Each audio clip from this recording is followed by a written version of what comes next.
হাদিরে মারা হয়েছে। প্রশাসন হাদিরে মারার সময়ও জানতো হাদিরে খুন করবে, প্রশাসন সে সময়ও কোনো কিছু করে নাই। আজকে নাসির উদ্দিন পাটোয়ারি আমাদের হয়ে কথা বলে তাকে মেরে ফেলা দেওয়ার হুমকি দেওয়া হচ্ছে বা মেরে ফেলা দেওয়ার চেষ্টা করা হচ্ছে।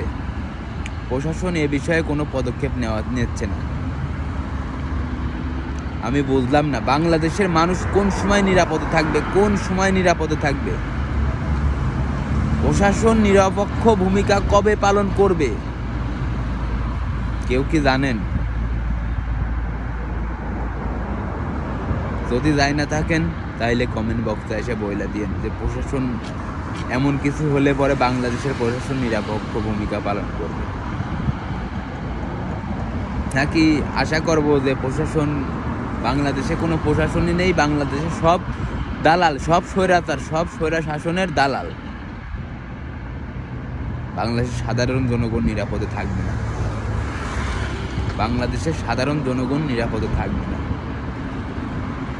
আজকে শিশুরা ধর্ষণ হচ্ছে, রামিসার ধর্ষণের বিচার পাওয়া যাচ্ছে না, আসিয়ার ধর্ষণ হয়েছে, বিচার হয়েছে, আসামির ফাঁসির রায় হয়েছে, কার্যকারিতা হচ্ছে না। কবে যেন দেখবো যে ওই আসিয়ার আসামিও জামিন পাওয়া গেছে। হাদির খুনি পলাতক হয়ে ইন্ডিয়ায় চলে গেছে, শুনলাম ইন্ডিয়ায় ধরা খাইছে। সে ইন্ডিয়ায় ধরার পরেও বাংলাদেশে আসার কোনো ব্যবস্থা হচ্ছে না। মানে বাংলাদেশ কবে ঠিক হবে? কবে বাংলাদেশ কবে ঠিক হবে? কবে আদৌ কি বাংলাদেশ ঠিক হবে? আপনাদের কাছে আমার প্রশ্ন। নাকি বাংলাদেশ সারা জীবন এরকম খুন খারাপি মানুষরা মারা জন্যই থেকে যাবে? আদৌ কি ঠিক হবে?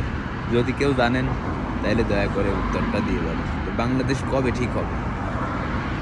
আমি জানি না ভাই যে বাংলাদেশ কবে ঠিক হবে, কিন্তু আপনারা যদি কেউ জানেন তাহলে দয়া করে উত্তরটি দিয়ে যাবেন। ধন্যবাদ সবাইকে ভিডিওটা দেখার জন্য।